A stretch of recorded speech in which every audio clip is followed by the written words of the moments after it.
Welcome everyone to the Cardinia Shire Community Gardens virtual tours.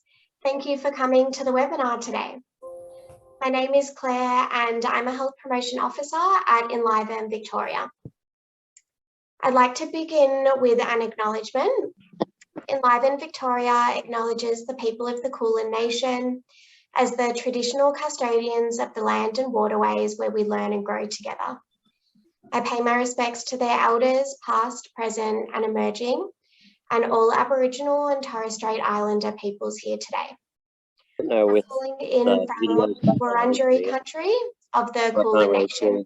I welcome you all to write in the chat the traditional owners of the lands you're calling in from today. Just some housekeeping before we start. The session is being recorded. It's lovely to see faces while presenting, but if for any privacy reasons you prefer not to, or if the connection's slow, feel free to turn your camera off. You can also change your name that displays to everyone. To do so, just open the participants window, find your name, click more and choose option to rename. If you've got any questions along the way, please pop them in the chat and there'll be some time for each of the gardens to get to them at the end. For some background, today's webinar is brought to you by Enliven Victoria and our Food from Home initiative. We'd like to give special thanks to Cardinia Shire Council for their funding support for today's webinar. Enliven is a non-for-profit that works across Melbourne's southeast to improve community level health and social wellbeing. As part of our work, we have a community-based social marketing campaign called Food from Home, which aims to promote the health and climate co-benefits of edible gardening. We do this through several activities such as readily available resources and events like this one today. To find out more, we have a website, Instagram and Facebook page, and find the details listed on the screen. I'm now excited to introduce the community gardens on show today. We have representatives from the Hills Community Gardens, Pakenham Community Garden, and a pre-recorded video to share from Kooweerup Community Garden and Garfield Community Garden. The way today's webinar will work is each community garden will give us a mini virtual tour to showcase their garden and tell us how we can get involved. I'll first throw over to Shirley Phillipps to give us a virtual tour of the Hills Community Garden located in Cockatoo.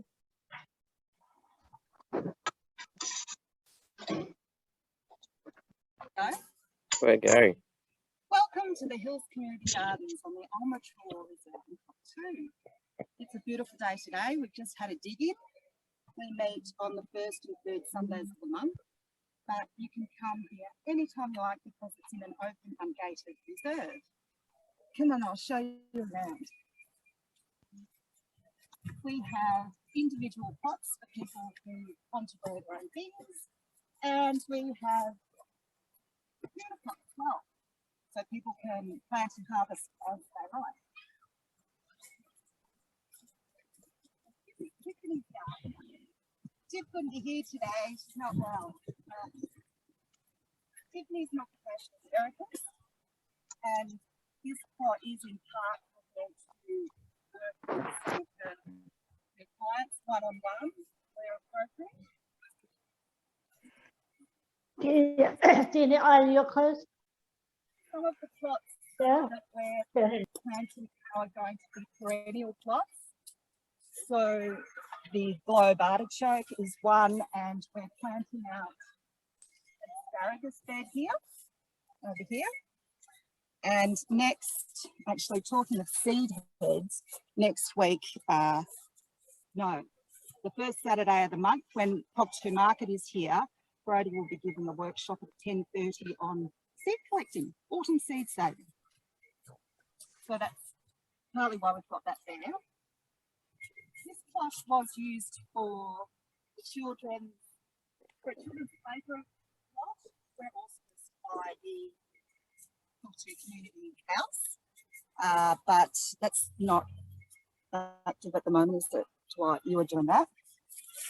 But you never know. coming right around here. We're lucky to be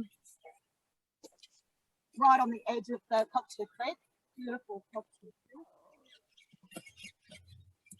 We have cider, plantains, beautiful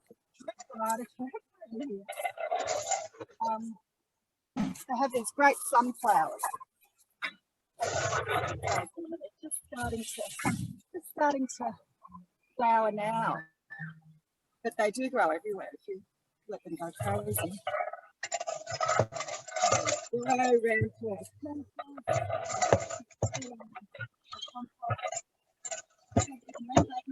Compost cup, which Max will undoubtedly talk to you about later. We've got great forage growing, which is really, not forage, comfrey growing, which is really good for compost. So we'll be putting that in. Now, hanging tomatoes at pocket 2, as we call it. Got some lovely gooseberries.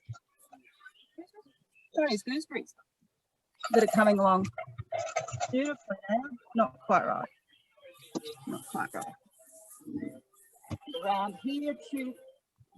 We're right next to the reserve where a lot of ball games get played, so it takes a bit of a battery.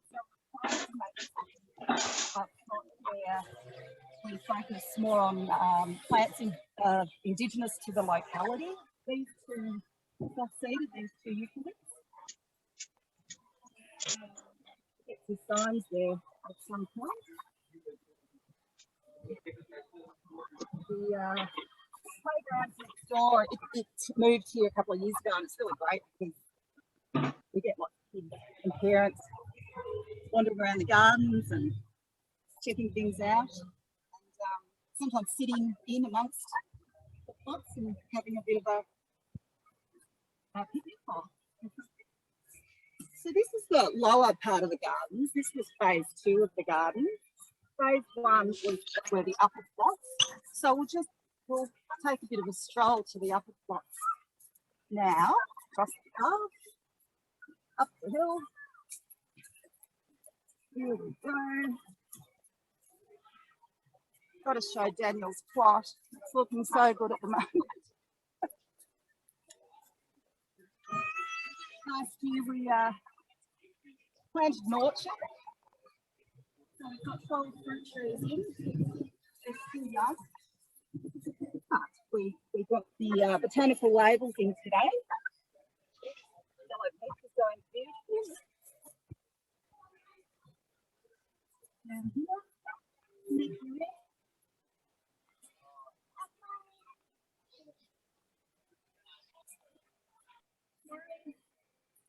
This plot here, we're going to make it into a picking bin.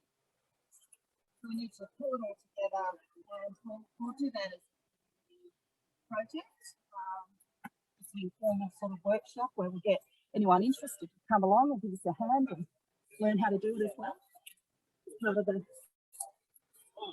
joy of a community garden.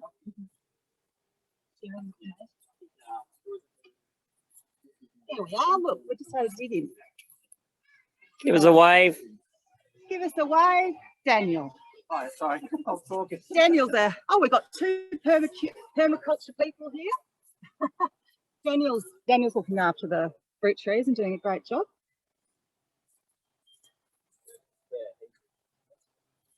From the Gino. There's a beauty here. So that's our competition for the biggest Kooweerup next year. This one. Very nicely. Around here to the mural. This mural was at the very start of our garden. It was done with the Cockatoo primary school kids and an artist.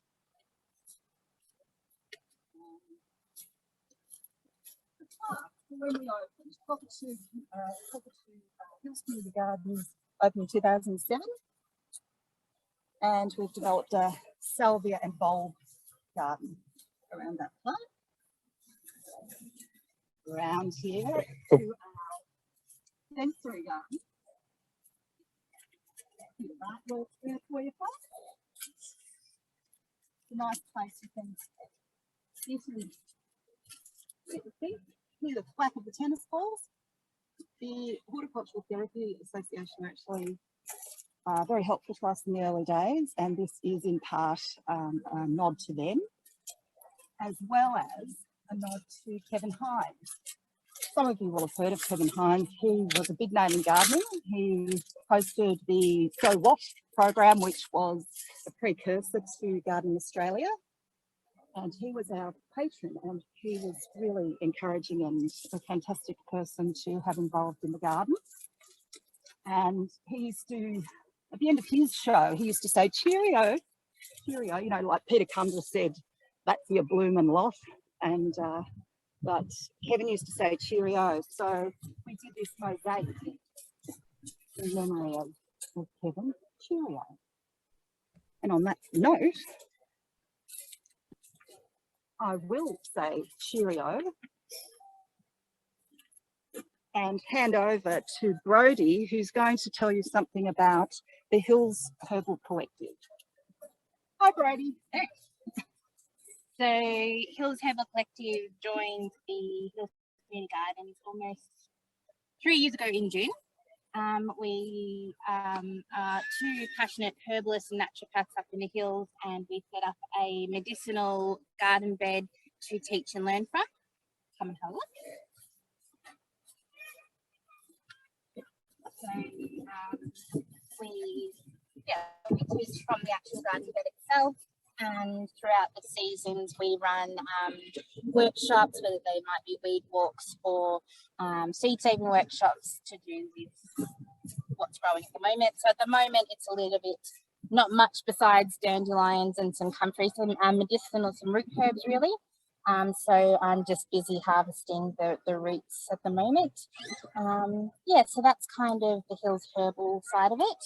And then yeah, we run monthly workshops at the Hills Community Gardens, and this one was done in April of last year. This is our native bush, was it meant to be a native sensory garden actually? So we were trying to create or grow in native plants that would be more for a sensory focus, whether it be for touching or feeling or smelling or hearing. So a lot of these are just propagation, or we've actually grown from seed ourselves, or just taken from our gardens really. So this is the native one. And that wraps it up for us, I think. Oh, I haven't. And the final, the last workshop dig-in we had all together was the native pollinator, wasn't it? So this whole space is going to be just to support the general garden beds for pollinating insects and beneficial insects. So that is really what we have here. Thank you. Beautiful. Thank you, Shirley. Such a picturesque garden down at the hills. And it's good to see that there's some people down helping out today as well. Our next presenter is Meg from Garfield Community Garden. She was an apology for today, so thankfully we have a pre-recorded video of Meg showing us around the Garfield Community Garden.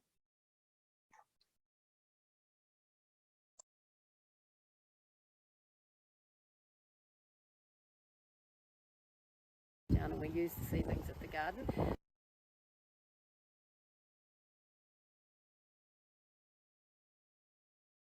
Hi, I'm Meg.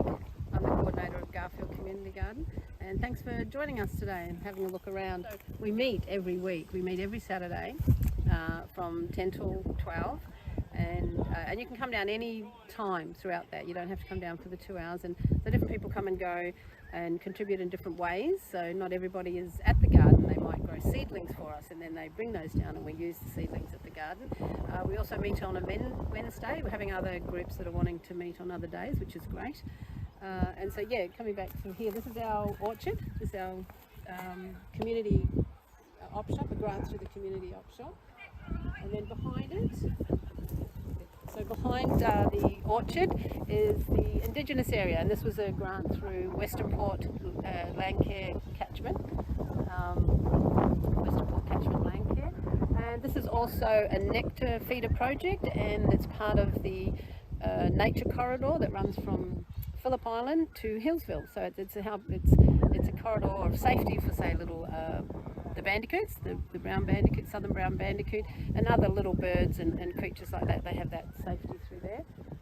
Through the Indigenous, we've also got some bush foods, which is grown by Peppermint Ridge bush food over in Thailand.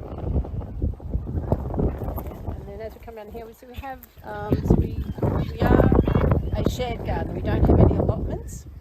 Everyone pitches in and grows together. We have there's a few more fruit trees here, and we've got a lovely tractor here, which is Bob. He's an old tractor of Garfield, and he's been painted in back to his original colours by a member, one of the members of the gardens.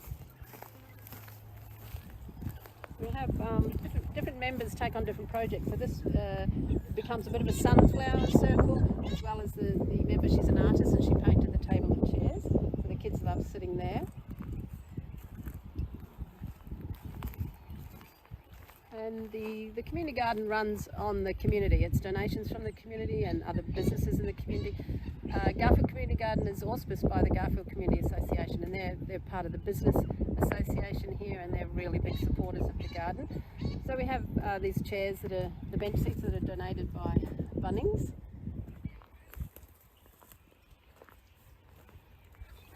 This is our lovely olive tree, and this has really come on beautifully this year. And so we'll be doing a little mini workshop of people just bottling a jar of olives, preparing them and bottling them in a salt brine. And this is Mal. There you go, this is Mal, my 2IC. So yeah, we all pitch in, and we do. So he's a bit of our muscle man, and we have wicking beds, so we'll walk up to the wicking beds actually. We'll walk up here. Top that.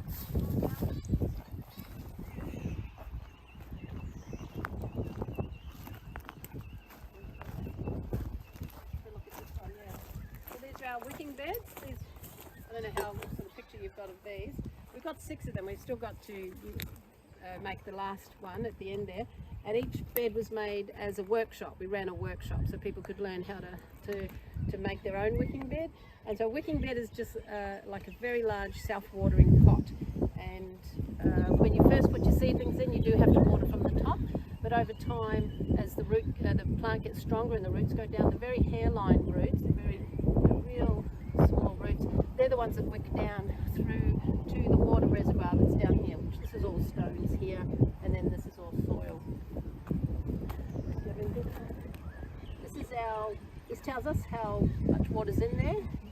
So it tells us our level, whether we need to add more water, which is obviously more important in summer. In winter we'll tip that down so that it's not going to get waterlogged at the bottom. And the important part of it is that it'll keep watering the plants for a couple of weeks without refilling in the height of summer. So it'll get through the tough parts of summer without being attended to.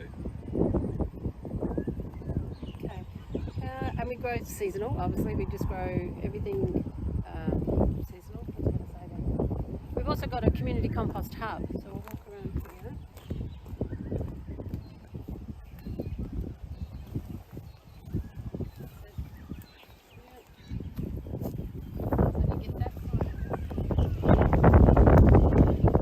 So we have different members of the community come down with their little food scraps bucket, and they place them into these bins. But we are going to be making some more wooden bays similar to this, and there'll be longer bays for people to put their scraps in, and we can turn that over a little bit easier.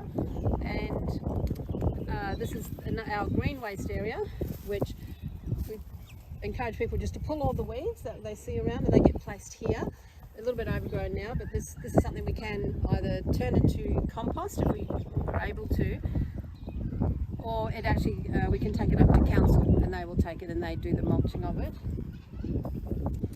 So being a community garden, there's a lot of businesses, who support us, and council. Council are a very big supporter. Our very first grant was the Gola here, the yellow coloured rotary colours, the Gola, and we collect water off this roof, and that goes into the water tank which is out the back, and the water tank was donated as well as these smaller tanks here. So we just pump up to these small tanks so that all the members can water as required. We have a bit of a roster of people who can water the garden. So yeah, the community garden runs on community, and it's a place where many people just come and hang out, and it's about connecting, about community connecting with each other and sharing. How's the vegetable going? Connecting. How's the vegetable garden going at the moment? We have a landscape person who brings us all their pots. They're plastic garden pots, and so we reuse what we want, but other people can come and take these pots, and then if we get too many, we take the ones that can be recycled to the recycling place in at Berwick Potteries. There they've got a big cage. Oh, these are our pumpkins. They're growing well. We always love our pumpkins. And this is tomatoes growing, and this here is pallets in front of it, but anyway, this is our mural, which it was an arts grant through Cardinia Shire, so that's been a real hit, and that incorporates all the users of the rec reserve. It doesn't have the bowlers there, but the lawn bowls have got a special place on the other side. We're still yet to do that.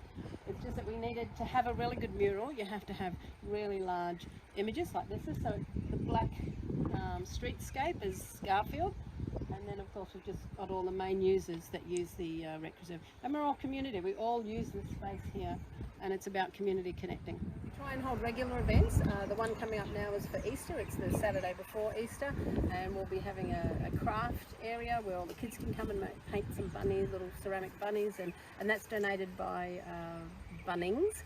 And we'll have a raffle, and we'll have a story time, so a local author will read their children's book to the kids. And yeah, so we try to do fairly regular events. It depends on who's available to run an event. Everyone's welcome to come along to the garden and get involved, however you want to be involved. It is a community garden, so it's built by community, and it is here for the community. We grow together, we share the harvest together, and there's huge benefits. It's like we just love to get together. It's a space of connecting. We find it's also, I love gardening myself just because it's good for my mental health. I love to get my hands dirty, and we find it's a great way of connecting with other people, and you have a cuppa, have a chat. Throughout COVID and the lockdowns, it became a really nice space where people would just walk to and get involved. We've got a Facebook page which we have regular events. We had a giant pumpkin growing event. We've had the scarecrow competition, and all the businesses get involved and donate the prizes for these competitions. And so we have lots of different things, and you might have ideas. So we welcome as many members as possible. Right? We welcome new people all the time because it's really up to the community and all your ideas. You need to bring that and share your ideas and see help the garden grow. I'm thinking about it too much. Yes, I think I said before that we meet. So we said we have Facebook, and we have an email address, which is all here.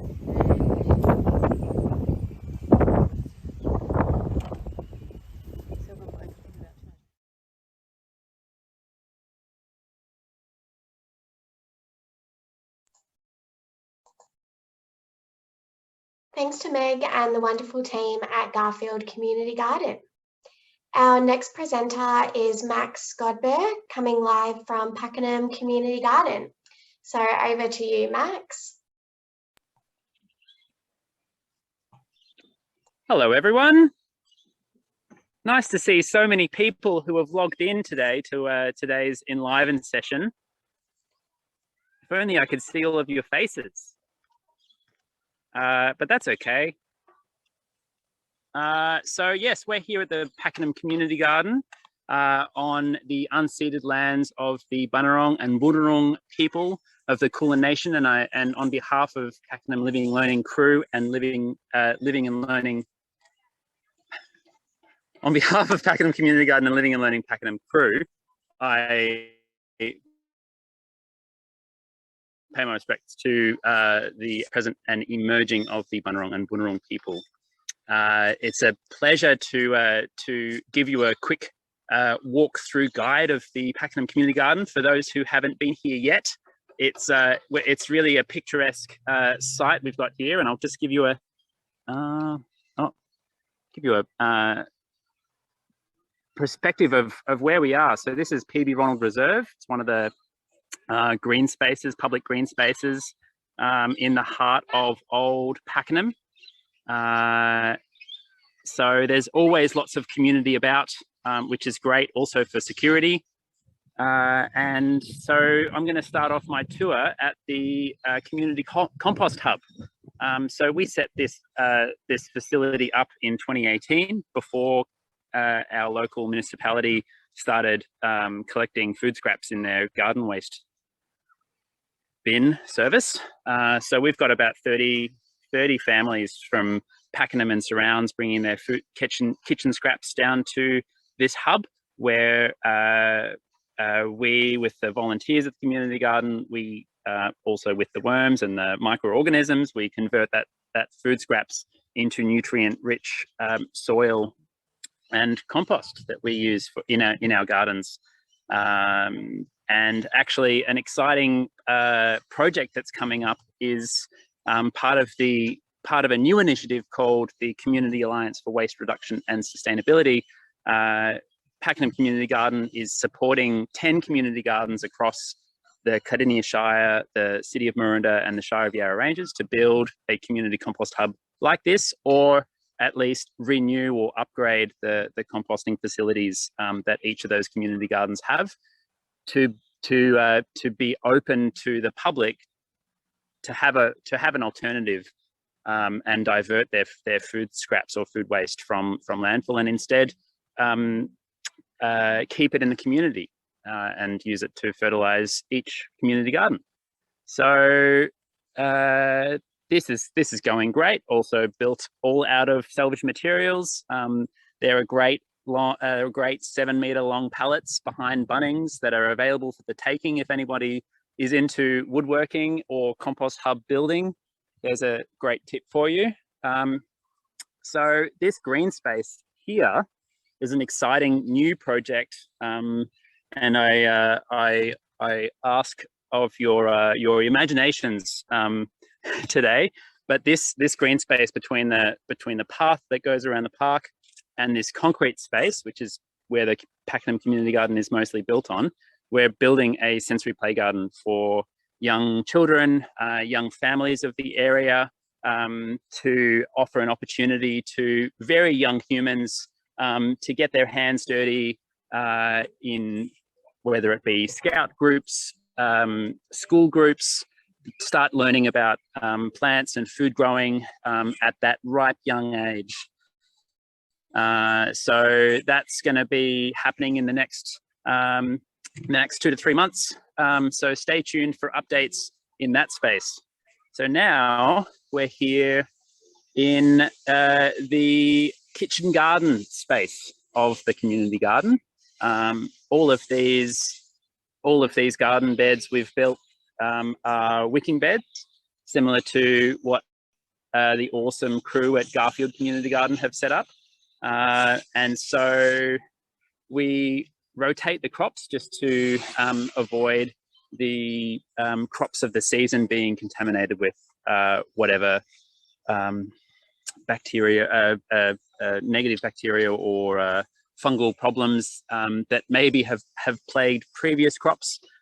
So we just try to demonstrate different growing techniques. We've got volunteer Sylvia here giving the beds a water. And Sylvia, say hello to the team that have logged in online at this lovely Food from Home webinar. Sylvia, can you just give us a one sentence of why you love coming down to the community garden and volunteering? Because of you. Hang on. Next one. It's enjoyable to get out in the garden, and when you plant things to see them grow, it makes you feel good, and you mix with a lot of lovely people. Beautiful, beautiful. And I'll have you know, folks, Sylvia, also known as the compost queen or Miss Fernwood. It's really thanks to her that the compost is turned each week, week in, week out. So yeah, so we're growing a range of crops in this part of the garden, including lettuce, mixed greens, eggplants that may not bear fruit or fully ripened fruit this season, but that's okay. We've got some giant Russian sunflowers. At the back here, we've got a mini orchard of several fruit trees, and we're just in the process of boxing up, building a little retaining wall. Kikuyu is our worst enemy here at the community garden, and we're always spending time removing it. So hopefully with some weed mat in place, there'll be less of our time taken up by Kikuyu removal. So yes, there's the fruit trees. Now into this space, we've built the garden beds. We're just waiting to activate the space. So this area will be the World Food Gardens space of Pakenham, where in each of these garden beds we've built, also wicking beds, there'll be unique foods grown from different regions around the world. There'll be a sign that will tell visitors of the garden as such, with a QR code for people to log into the website of Living and Learning. That the page and the information will be translatable into most languages that people might be more comfortable reading and learning about the garden space.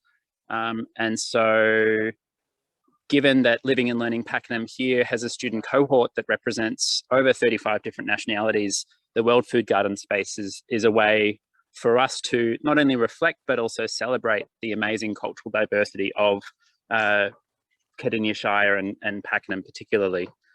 So we're just waiting for classes to come back on site and in person, and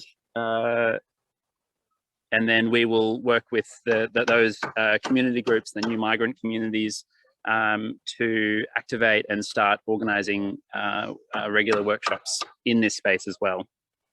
So the next space that I'd like to show you is we've got Arnie here and Chris.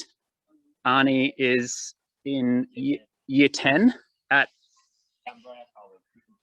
in Beaconsfield. Arnie and his brother have been coming down mostly in school holidays to help out, and today they've agreed to come down and help me dismantle some pallets in preparation for building a wheelchair-friendly garden bed.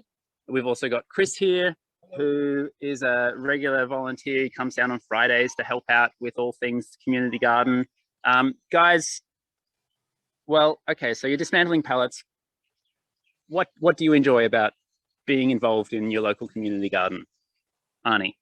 It's relaxing. You get to talk with people, and it's fun.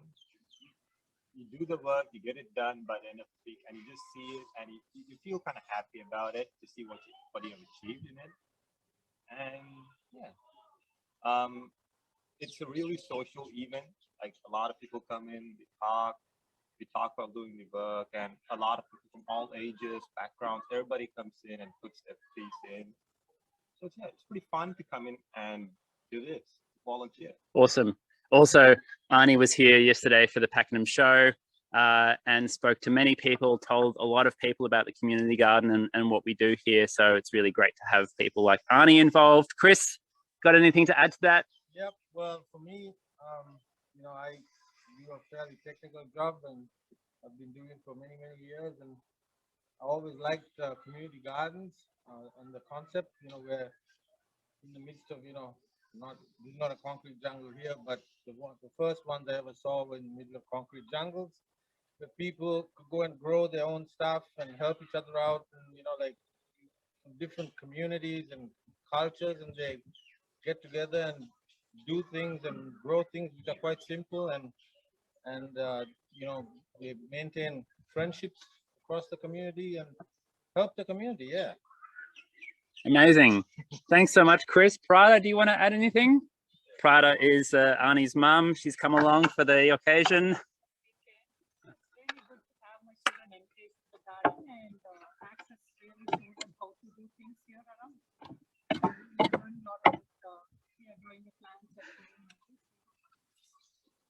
So good. Thank you so much, Prada.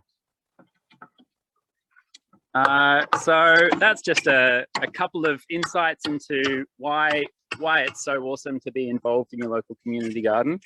So the bed that they are working on, and apologies for the loud noise. So it's been a project that I've been really excited about bringing to life.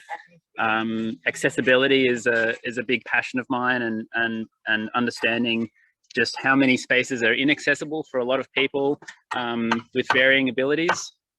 So this is one of our well, this will be the first prototype of a garden bed design that we've come up with for people who use wheelchairs. We'd like that people of all abilities feel accommodated in this community garden space.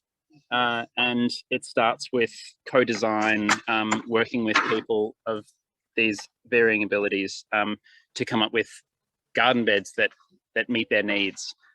So stay tuned. The plan is that once we come up with a couple of different designs, we're going to open source those designs so that more community gardens can build wheelchair friendly beds. You will notice, I'll just make the distinction.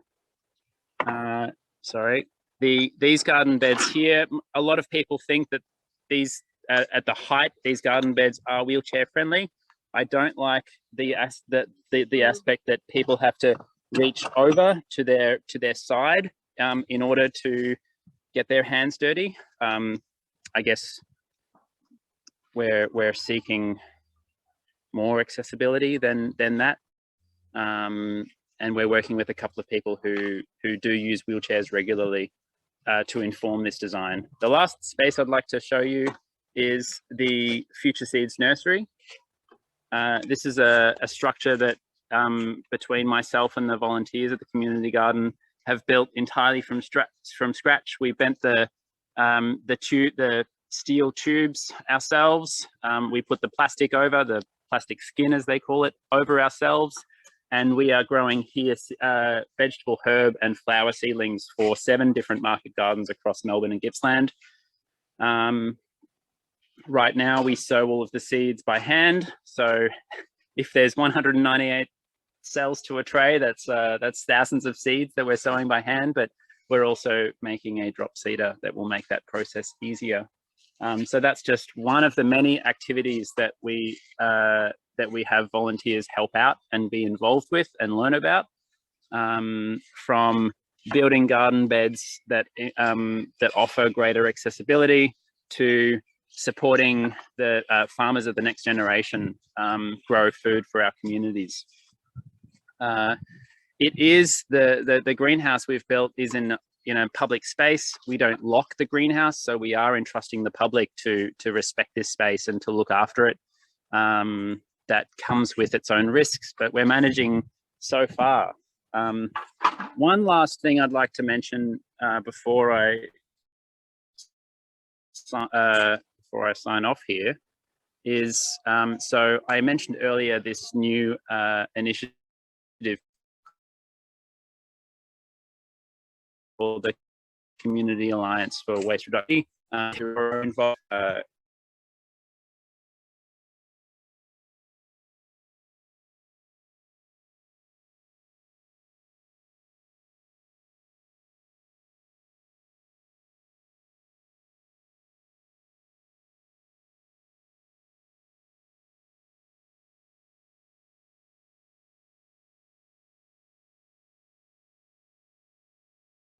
workshops on how to repair things like bicycles, tools, clothes, furniture, and the shipping container will be situated just on the other side of that fire hydrant thing, and that's going to be really exciting, and we'll be working on a co-design of that space with various community members from across those 3 LGAs, and so also working with the Bunurong Land Council very closely, and having them run workshops on caring for country, looking out for country, and there'll be a mural on that shipping container done by a local Bunurong person. So I think that's it for me. I'll hang around for the questions later, But thanks very much, Enliven, for this opportunity to showcase all what's going on, or a little bit about what's going on in the Pakenham Community Garden. I can't encourage enough people to be active in their local neighbourhood. It brings so much, a myriad of benefits to building more positive and inclusive neighbourhoods, being involved as a volunteer in spaces like a community garden. So thanks very much, and I hope that informing for you all. Thanks, Max. It's really inspiring to hear from you and all your wonderful volunteers. Now on to Kooweerup Community Garden, who have prepared a pre-recorded video for us. So here's a little taste of Kooweerup Community Garden. I know athletics organized, so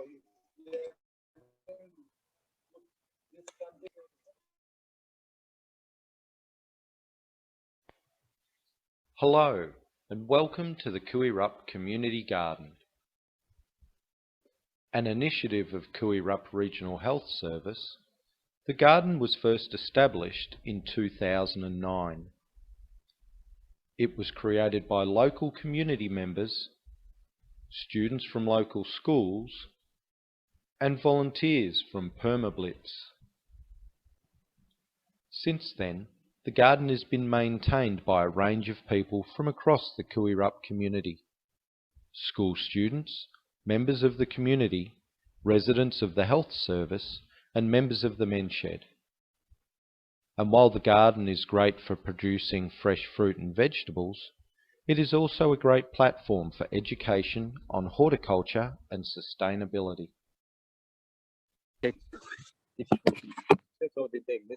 No, just with the next community garden. It's While now... the COVID shutdowns from last year did let the garden get away from us, it's now bursting with new growth and a harvest is on the way.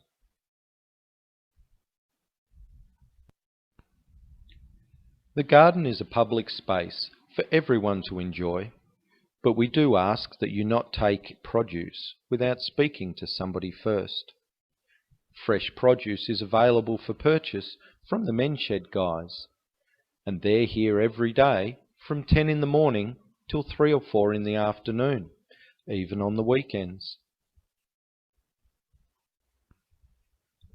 We grow a range of seasonal vegetables with no chemical pesticides or artificial fertilizers. Our prices are set below what you'd pay in the shops, so a few dollars will get you a bag full of fresh greens. And your money is how we sustain this great facility, ensuring it continues to be available in the future. The garden is open every day of the week for anyone to come down. If you'd like to get your hands dirty and help, we're flexible about when you pop in. Come on down any time and have a chat to one of the guys to find out when other like-minded people will be here and arrange a time that works for you. If you'd like to just enjoy the atmosphere, the garden is always open for you to stroll through. There's a children's play area or the chickens to entertain you. So next time you're coming past Kooweerup, drop in at the community garden. I'm sure you won't be disappointed.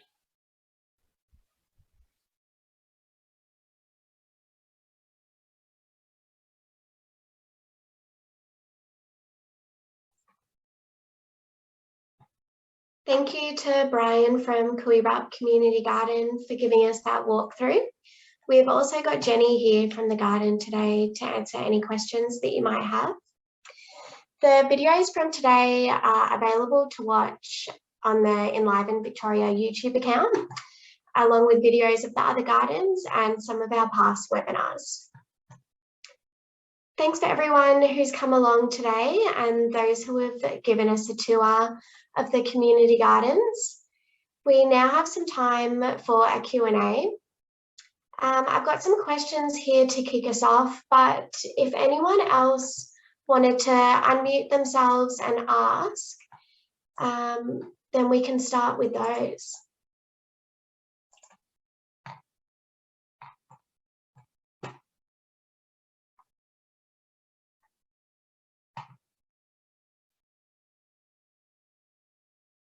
All right, I might start with one.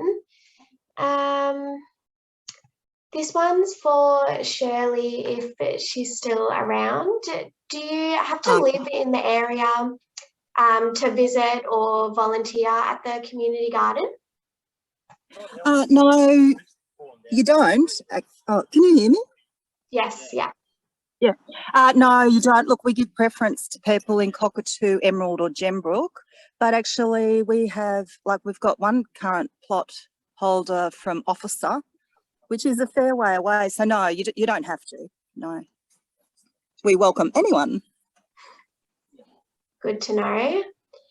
And Max, if I grow my food at home, why should I participate in community gardening?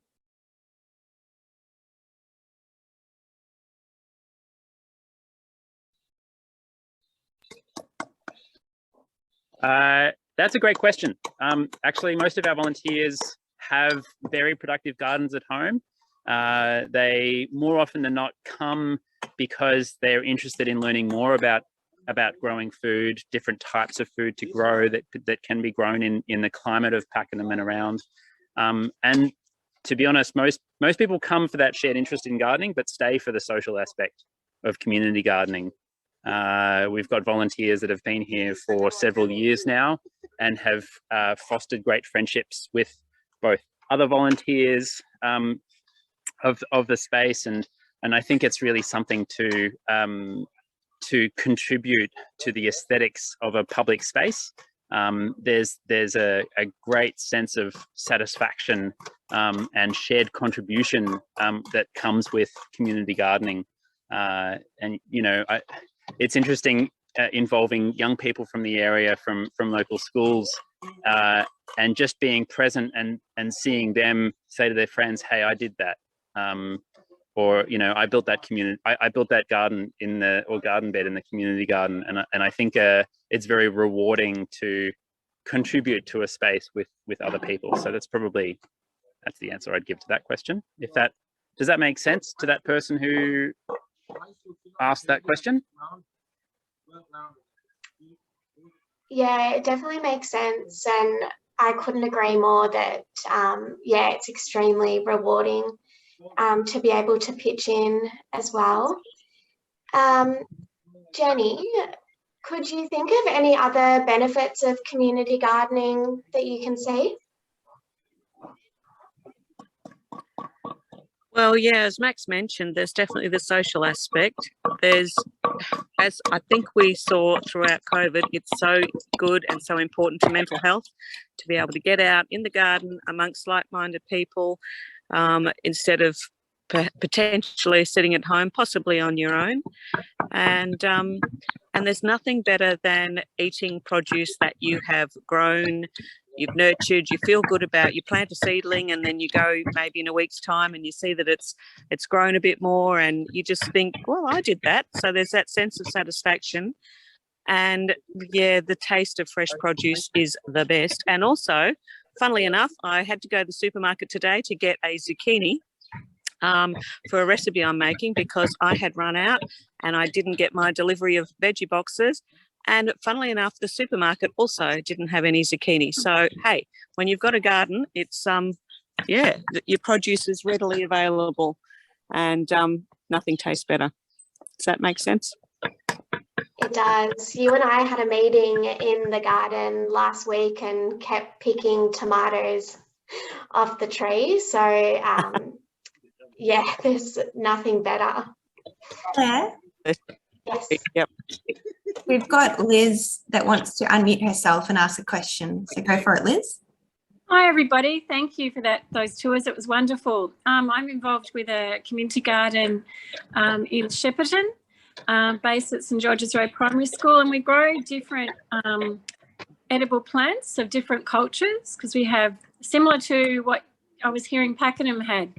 And I'm wondering if anyone has some suggestions. We wanted to add some multilingual signs that also had a little bit of information about the plant and the uses. But and I love the idea of the QR code, but I know that quite a few of our families can't access using QR codes. And I've been trying to find something that is waterproof, a waterproof label. And I'm wondering if you have any suggestions.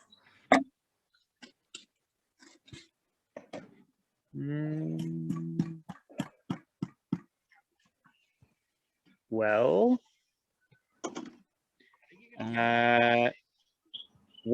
waterproof alternatives for signs in different languages. Is this the question? Yes. Well, for example, I mean, we've just made temporary signs out of corflute Okay. that you get at Bunnings, and you just write on it with a permanent marker, and that's I guess that's waterproof. Corflute's a great idea. It's not a printed and professional looking Yeah. thing, but it works. That's great. That would be a great start. Otherwise, you could do you could paint plywood with a chalkboard paint and just use chalk markers as opposed to chalk. Chalk would come off in rain, but the chalk marker is like a. And then if you want to clean the board or clean these things, we just use a alcohol based. I think even we use hand sanitizer because it's alcohol and it cuts through the permanent ink. Fantastic. No, that's a great idea. I'd also love to try adding the QR codes for those that can do that, because in the different languages would be really great. Yeah, that's if you've got those community members who are willing to write down the spelling of those words, that's what we're planning for the World Food Gardens signage as well. Yes, that's what I'd really like to do, some of those main language groups for those different, particularly those plants like, say Gandana for the Afghans to write down in Dari, and those main language groups attached to those particular cultural plants. Yeah. Yeah, it's a great idea. Thank you. It was lovely to see your garden. I hope to visit someday. That's awesome that you're calling in from Shepparton. I wonder where the other places are represented here in this webinar. Do people want to write in the chat where they're calling in from? I'll take that as a yes. Yeah, excellent idea, Max, and thank you. You're a wealth of knowledge. I wondered from Shirley what the process is if someone's interested to come down and volunteer, how to best go about that. You can just contact us at our email account, hillscommunitygardenscockatoo@gmail.com, and usually, or on Facebook, messages on Facebook, and I'm only a few minutes away, so I usually meet. If someone wants to meet here, I usually meet them down here and show the person around and see if they want a plot or not, and show them where everything is. So yeah, please just contact us either on the email account or on messages on Facebook. Find us on Facebook, Hills Community Gardens. Yeah. Perfect. And is that the same for you at Kooweerup, Jenny? Yeah, Claire, it's probably if you go on our website, it's www.krhs at something or other, whatever. But just look up Kooweerup Hospital and you'll go to the links and you'll find all the information you need there. We do also have a Facebook page, but that's Kooweerup Regional Health Service as well. Beautiful, thank you. And Max at Pakenham, best way to reach out?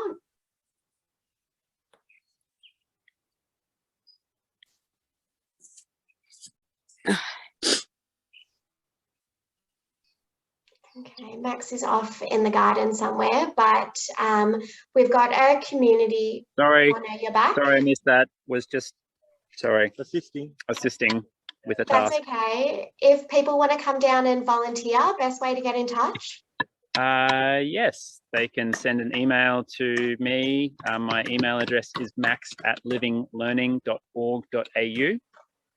You can also like the Pakenham Community Garden Facebook page and send a message through there if that's easier. We have volunteer sessions on Mondays and Friday mornings from 9 till 12 p.m. So when we switch over the time for daylight savings, we'll start at 10.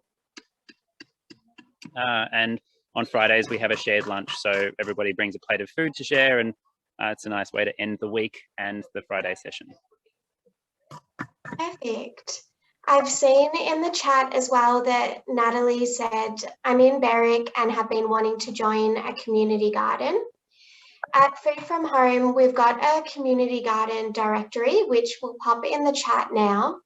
And that's got all the gardens in the area across the city of Greater Dandenong, Cardinia Shire, and the city of Casey. So you can jump on there and find your closest community garden, or you could reach out to one of the gardens today. Also, just a reminder that there's free Green Thumb kits that are available to pick up from Pakenham Library, Cockatoo Community House, and Bunyip and District Community House. These kits contain seeds, fertiliser, some resources that will help kickstart your gardening journey, and they're available for free for anyone who's registered to any of our Food From Home webinars across March, including this one. Our final webinar in this series is next Sunday, and it's a family-friendly session on worm farming. Georgia sent the link for that one in the chat to register if anyone's interested. Lastly, we'd also love some feedback on today's webinar. So if you could fill out the survey that's in the chat, that would be great. The link will also be emailed to you shortly. Thank you again so much for everyone joining today, and for those that were showcasing the gardens. We appreciate it so much, and I hope that everyone has a lovely afternoon. Thank you. Thanks, everyone. Please don't hesitate in approaching your local community garden if you're not already involved. Most people are pretty friendly and keen to get other people involved too. Have a good afternoon, everyone.